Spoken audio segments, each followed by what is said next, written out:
To Mussoorie, the Hindu newspaper analysis program presented by DEEKSHA SPACE. Today in this session, we are going to discuss about December 12, 2020, the Hindu newspaper. Today's first article is with respect to Index of Industrial Production stays in positive territory for second month. In this article, we will be going through the analysis what is being given in the article. On that basis, we will be finding out the relevance to UPSC with respect to prelims and mains. So first, let us understand what is Index of Industrial Production, which is positive for second consecutive month. Index of Industrial Production, here we see it shows the growth rate in different economic groups in stipulated period of time. This Index of Industrial Production is computed and published by Central Statistical Office on monthly basis. Here, the IIP composite indicator measures the growth rate of industry groups classified as broad sectors and used based sectors. Under broad based sectors, we have mining, manufacturing and electricity. Under used based sectors, we have basic goods, capital goods and intermediate goods. Currently, IIP is being calculated considering 2004-2005 as the base year. In the news article, we see that India's industrial growth has been fastest in the 8 months in October 2020 at 3.6%.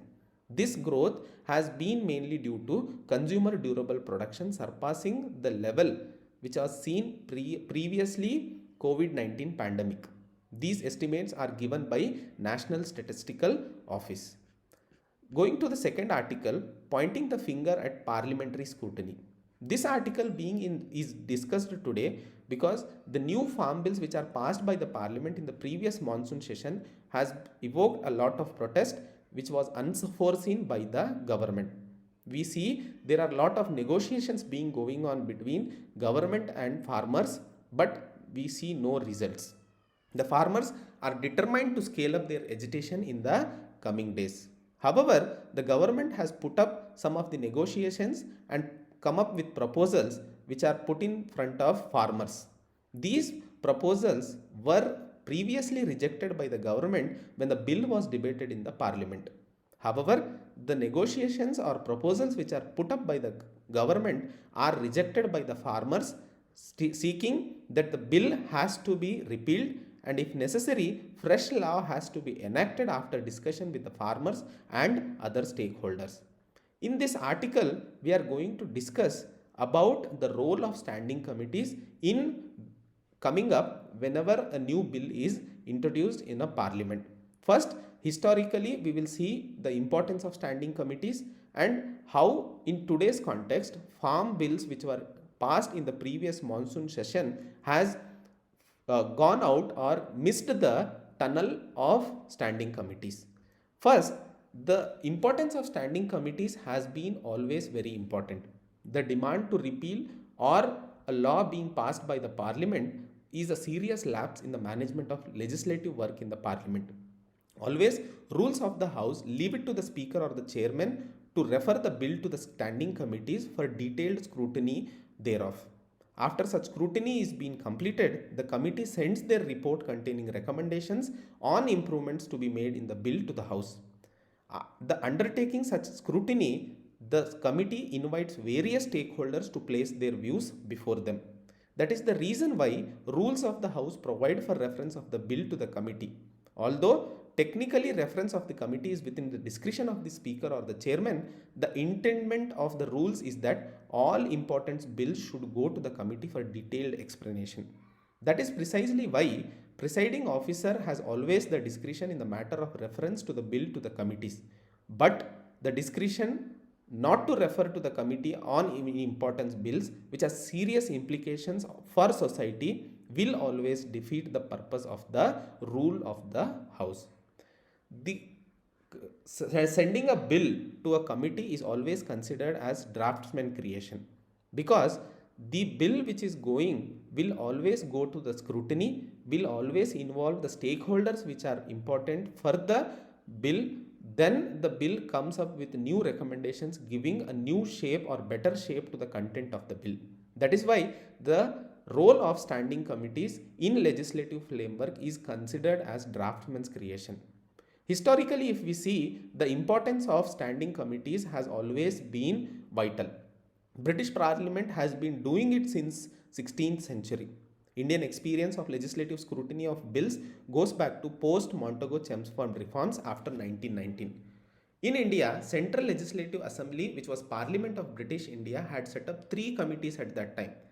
Committee on Petitions relating to bills, Select Committee of Amendments of Standing Orders, and Select Committee on Bills. Thus, colonial parliament recognized the need and usefulness of parliamentary scrutiny of bills brought to House of the Parliament. However, after India became independent on 1947, the undertaking scrutiny of various aspects of governments including bills. Prior the formation of standing committee, the Indian Parliament used to appoint select committees, joint select committees, etc. for detailed scrutiny of important legislative proposals of the government. With the formation of standing committee, the occasion for appointing select or joint committee are very few. However, here a very important thing to be understood is usually informal consultation takes place between government and opposition before a consensus is arrived at the formation of such committee. Old timers in parliament are quite familiar with this healthy tradition of consensus making in parliament. Today, whenever a bill is introduced in a parliament, usually the government tries to bypass the select committee to make sure the bill is passed at the earliest. This bypassing of things was not so during the traditional times. How do you say when a bill is referred to a standing committee will be a better in its content and will have the representation of all the stakeholders? For that, if we see historically, the protection of plant varieties and farmers' right bill, which was introduced in 1999 in Lok Sabha and was immediately referred to joint committee of both the houses. The bill after that had new varieties of plants, protect the rights of farmers and breeders. The committee completed its work in 8 months and made many improvements by way of bringing greater clarity into various terms and concepts. Another bill, for example, the Seed Bill 2004 was referred to Standing Committee on Agriculture, which had obtained views of various agriculture research institutions, agriculture universities, national and seeds corporations, private seed companies, scientists, farmers, organizations, non-governmental organizations and individuals. After the process of consultation with wide range of expertise and research organizations and farmers, the committee made significant improvements. It was the same case with Companies Amendment Bill, Information Technology Bill and GST Bill also. In 2011, Lokpal and Lokayukta Bill was introduced in Lok Sabha, which was referred to committee, was again referred to Select Committee of Rajya Sabha. This again reference of bill in Rajya Sabha, which was already was referred in Lok Sabha, shows that it was dual scrutiny of the bill. At that time, Sushma Swaraj, then leader of opposition in Lok Sabha, was lavish in her praise of the chairman, because the chairman has discretion of recommending a bill to committee or not. Here, it is to be understood that why the farm bills, they seek to alter the well-established system of grain trade in major grains growing states have been kept out of parliamentary committees. If it would have been sent to the parliamentary committee on agriculture, there would have been a detailed study, there would have been a consultation with farmers apart from other stakeholders, and the improvements would have been suggested and the current situation would have been averted. However, after everything, today's situation gives us an opportunity to understand that parliamentary committee have a tradition of working in a non-party manner. The reports of these committees are based on consensus. So the system of parliament has to be inclusive, which has to harmonize contradictions and reduce non-political or reduce the contradictions what are being seen on today's situation. So in this context, if we have to see with respect to relevance of UPSC, with respect to prelims, we need to understand the different committees which are available in our parliamentary legislative framework. With respect to mains, we have to have an understanding about importance of scrutiny of bills by committee in the parliament. For that, we have seen the examples also which can be noted in your notes. Next article, connecting more people. In this article, the central government's move to establish public Wi-Fi data service is being discussed. In the previous analysis of Hindu newspaper, we have seen PM Vani, Prime Minister's Wi-Fi Access Network Service scheme, which is being approved by Union Cabinet and aimed at bridging the divide using wireless technologies, is being analyzed over here. Bringing broadband internet to remote locations at minimum investment and giving subscribers the option of making small need-based payments to use it has remained a challenge thus far. Potentially, internet access will connect a new wave of users. As we have seen in the previous times that STD booths were the revolution for telephone technologies.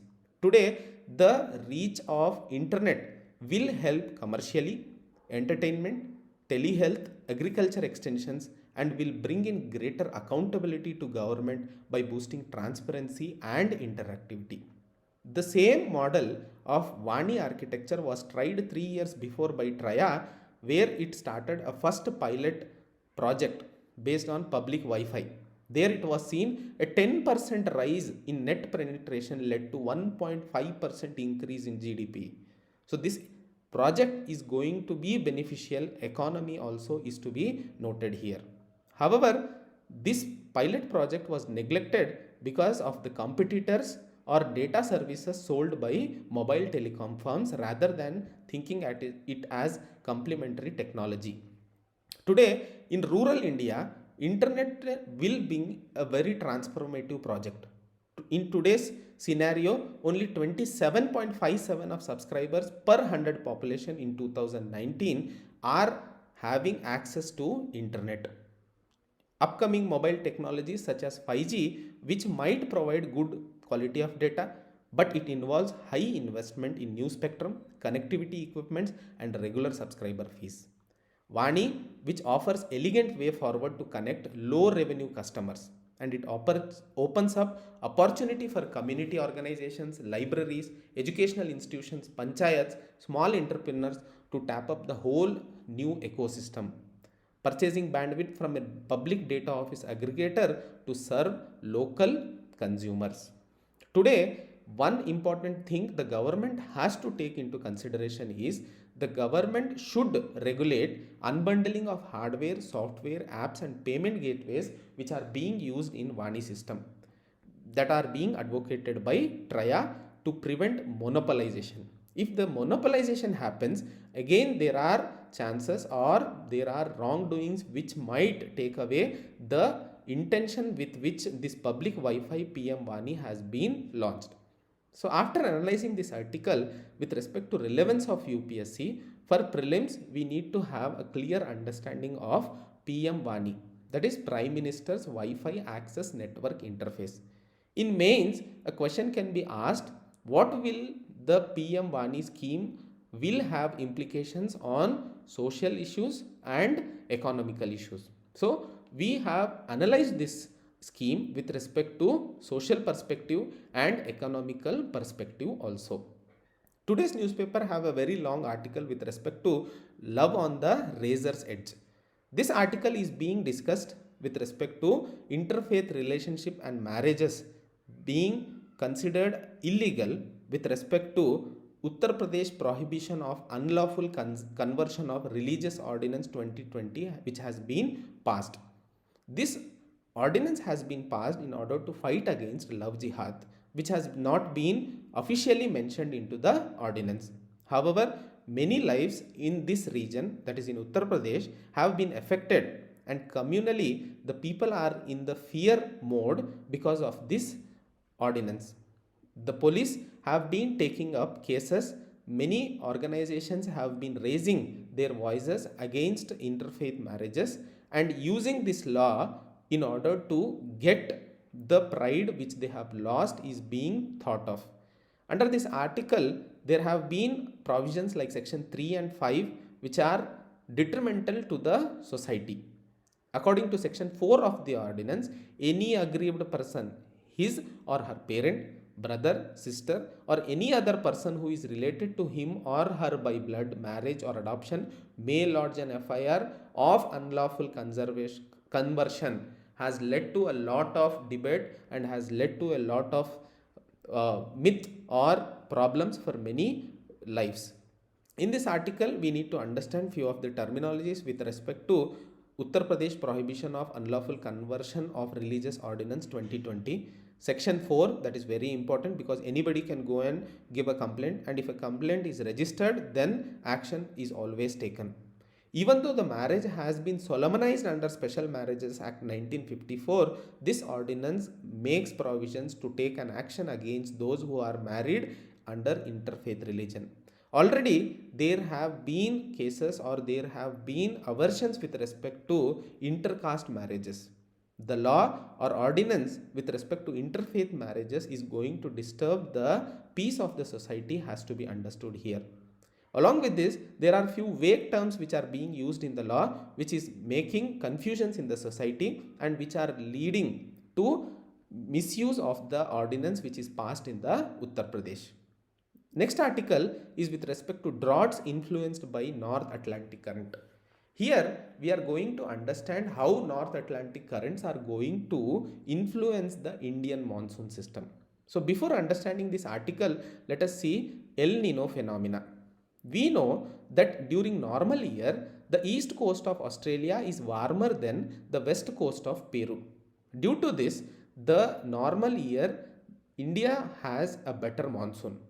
However, during El Nino year, the east coast of Australia is colder than the west coast of Peru, because of which India sees drought-like condition. So today's article is being studied because Center for Atmospheric and Oceanic Sciences, Indian Institute of Sciences has found that nearly half of the droughts that occurred during Indian summer monsoon season in the past century has been driven by atmospheric disturbances in the North Atlantic region. As we all know, Indian monsoon is very important for the life and death of Indian people. The rainfall between June and September is very important. We know monsoon's failure has always been studied or been blamed on El Nino, which is a recurring event and abnormal warm equatorial Pacific water pulls up the moisture laden clouds away from the Indian subcontinent is what we have read in our geography textbooks. But the analysis of past century has shown that only 10 out of 23 droughts that India has faced are due to El Nino. And in this session, we are going to see that the scientists here have studied the pattern of El Nino and non-El Nino events. The conversion of or the consolidation of these two events have led to an understanding that the North Atlantic air currents are also influencing India's monsoon session. During El Nino year, as we all know, that the rain which is going to come down or fall onto Indian subcontinent during mid-June will have its peak during September. By mid-August, we see that deficit spread across the country and there is no going back from the drought during El Nino. During non-El Nino, there has been a pattern which is seen like during mid-July to mid-August, there is slump in moderate rainfall, and during peak season, the monsoon shows signs of increased recovery and rainfall gets increased. However, during third week of August, we see there is a steep decline in the rainfall which results in drought conditions. The consolidation of these two patterns which are seen during El Nino and non-El Nino year has led to a new discovery where we find that the atmospheric disturbances in the mid latitudes is affecting the monsoon, Indian monsoon also. So it emerged that winds in the upper atmosphere interacting with deep cyclonic circulations above cold North Atlantic waters has resulted into a wave of air currents called Rossby wave. Please remember this, ROSSBY wave is related to North Atlantic cold waters. This Rossby wave is squeezed by Tibetan Plateau which hits Indian subcontinent around mid-August, suppressing the rain and throwing away the monsoon that is trying to recover from the June slump. Here we need to understand that the droughts which are being caused in India are being influenced by North Atlantic cold waters is the understanding we need to develop. So with respect to relevance of UPSC when we speak, here we need to have a clear understanding about the monsoon of India and which are all the factors like Indian Ocean Dipole or El Nino, La Nino, and along with that we can add the other point, that is North Atlantic air currents influence over Indian Ocean. That can be a mains question which has to be remembered. Please note it. Next article is with respect to India is on track to reduce emissions. Environment Minister Prakash Javadekar said that India has performed well in comparison to G20 countries with respect to nationally determined commitments to halt runaway global warming. Today, it is seen that India has achieved 21% of emission intensity reduction targets as proportion of its GDP, in line with pledge of 33 to 35% reduction by 2020. If you all remember, in 2015, ahead of UN significant climate change conference in Paris, India has announced three major voluntarily commitment, that is NDC. What were those three? First, improving emission intensity of its GDP by 33 to 35% by 2030 with respect to our base year 2005. Increasing share of non-fossil fuel based electricity to 40% by 2030, and increasing the forest cover by which will be observing 2.5 to 3 billion tons of carbon dioxide. Today, the government is proud enough to say that it has achieved 21% of emission intensity targets. However, these targets or this release in being given to media ahead of International Climate Ambition Summit, which is going to be hosted jointly by United Nations, UK, France, which will be in partnership with Chile and Italy. This is to mark the 5th anniversary of adoption of Paris Agreement. So in this context, we will have to understand what is Paris Agreement.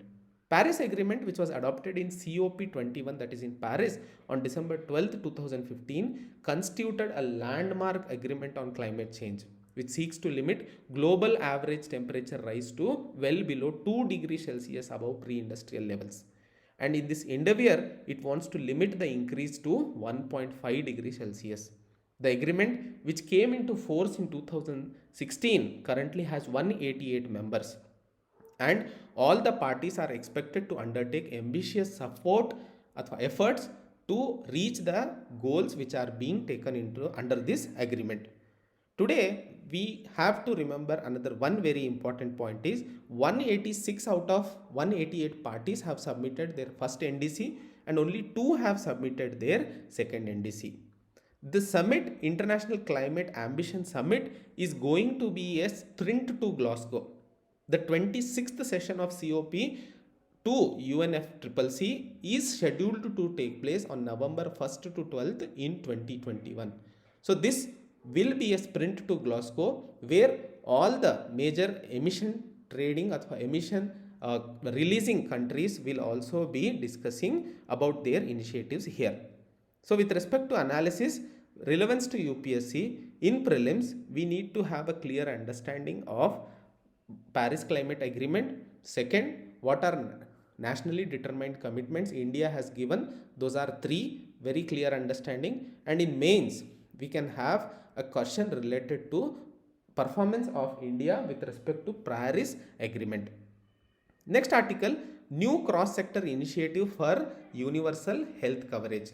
This article, Lancet Citizens Commission on Reimagining India's Health System, a cross-sector initiative to develop citizens' roadmap in order to achieve universal health care in over a period of 10 years is being discussed here. This is the first time a countrywide initiative in collaboration with world's leading health journal is being taken up. COVID-19 pandemic has exposed the India's weakness with respect to public health system and showed us an important feature where accessibility to quality of healthcare and universal healthcare are very important. The mission of this commission is to lay the path to achieve universal healthcare in India in coming decade. The commission will formulate a roadmap which will be realizing a resilient health system which offers comprehensive, accountable, accessible, inclusive and affordable quality care. Despite considerable progress across health sectors, such maternal and infant mortality rates have been successful in India, but disease burden of India is very high. Today, the situation is exacerbated because of inequalities of caste, class, gender, geography, and community in India that could translate into health inequalities also. The Commission, which is going to work for or develop a roadmap for universal health coverage for the next 10 years, will be working or guided by four principles. Universal health coverage covers all health concerns. Second, prevention and long term care are key. Third, concern is financial protection for all health costs. Fourth, aspiring for health system that can be accessed by all who enjoy the same quality. Next article, PM Uzbek President discuss Afghan projects. This article is being discussed in the context Prime Minister Narendra Modi and President of Uzbekistan having a virtual summit on Friday. In this article, we will be discussing about relationship of India with Uzbekistan with respect to military and energy pact and the potential India and Uzbekistan has got to grow. In this summit, India and Uzbekistan have planned to cooperate on connectivity projects in Afghanistan and to participate in trilateral dialogue with Iran, Prime Minister Narendra Modi and President Uzbekistan. Here, both the countries have shared a common vision with respect to fight against terrorism. Militarily, India had a strong pillar of bilateral relationship. Last year, we had first joint military exercise between our armed forces that took place. India has confirmed the approval of $448 million of line of credit in 4 development projects in Uzbekistan, that is in road construction, sewage treatment and information technology and specific projects under line of credit. In energy pact wise, India and Uzbekistan have signed a dollar credit line agreement between Exim Bank of India and Uzbekistan government. Several MOUs including areas of renewable energy and information technology are also being discussed in the sidelines of the meeting. Today's current bilateral trade is standing at around $285 million at 2018, which is far below the potential what is being available. So, there are a lot of potentials to develop relations or bilateral relations between India and Uzbekistan, which needs to be understood here. With respect to UPSC prelims, Uzbekistan location is very important. A map will be added. I'm sorry, today I could not add here. Map based question can be asked here. With respect to mains, India and Uzbekistan relations, a question can come up. Next, we have Israel and Morocco. Pact follows a history of secret dealing. Yesterday, in Hindu News Analysis, we have seen that Morocco has developed diplomatic ties with Israel, and in 2020, it is the 4th nation after Bahrain, Sudan and UAE to develop diplomatic ties with Israel. However, in this article, there are events which are being given that Israel and Morocco or Morocco does not develop diplomatic ties with Israel in a overnight. There had been secret cooperation of intelligence and military matters between two nations over a long period of time is what is being analyzed here. Israel had helped Morocco obtain weapons and intelligence gathering gear and learn how to use them and helped in assassination of an opposition leader previously. Morocco, which has helped Israel take in Moroccan Jews. If we see when Morocco gained independence from France in 1956, it banned Jewish immigration. Israeli spy agency Mossad smuggled out many Jews, but operation was exposed in 1961 when a Mossad ship carrying such immigrants sank, killing almost all on the board. When Moroccan king Hassan II took over power, Israel made a highly successful effort to cultivate him. Israeli agents met with Moroccan opposition leader Mehdi Ben Barka, who asked for help overthrowing the king. Instead of overthrowing the king, Israelis told the Hassan of the plot. Then the king permitted the emigration of Jews and allowed Mossad to establish a station in Morocco. Israelis after this provided weapons and trained Moroccans in using them, its surveillance and technology, and helped organize in Moroccan intelligence services. The two shared information gathered by spies. If you all remember, in intelligence coup also there had been clear cooperation between Morocco and Israel. A crucial moment came in 1965 when Arab leaders and military commanders met in Casablanca. Morocco allowed Mossad to bug their meeting rooms and private suites. This gave Israel an unprecedented insights into Arab plans and which helped in preparing for 1967 war. Shortly after the intelligence coup, Moroccan intelligence requested Mossad that Ben Barka has to be taken down. Then Israelis helped Moroccan intelligence to take down Ben Barka, who was an opposition leader. So these intelligence coup helped Israel to take an edge over Egypt also. And Morocco has played a common platform between Egypt and Israel relations. All this shows that Morocco recognizing or developing diplomatic ties with Israel is not an overnight procedure which has happened. That has been a cooperative relation which has got a legal confrontation or legal base or platform as of now can be understood. So in this article, the again map based question is very important. I am sorry today I could not add it. Tomorrow definitely whichever map based question is there, I will add it. With respect to mains, however, we can understand a brief history to have a better understanding of events that are going on overall platform. Next article is avoid getting caught. Report shows how Carlsberg, Sab Miller, UB fixed beer prices are being there. In this article, the need is to understand that a Reuters report has been come up where these three major companies, Carlsberg, Sab Miller and United Breweries, have exchanged commercially sensitive information colluded to fix beer prices in India over 11 years. In this article, we need to understand in 2018, Competition Commission of India raided the offices of three breweries and started an inquiry. However, these three companies share or account for at least 88% of India's beer market, which is around $7 billion market. Executive conversations, WhatsApp messages and emails that were contained in the report shows company regularly and collectively strategized in seeking prizes. In this article, the major thing is to understand what is the role of Competition Commission of India, which was established in 2003. 2003, yes. So it was established in 2003 to regulate the malpractices with respect to competition in the market. Next article, NK Singh calls for a fresh look at 7th schedule.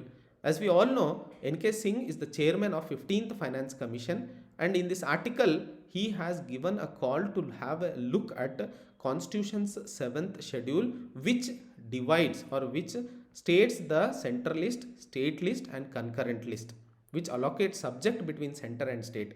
And he has hinted that the present institutional vacuum which was created by Planning Commission has not been filled up by Niti Aayog, and the need is to have a public forum or public policy consultative forum between center and state to have that resolution.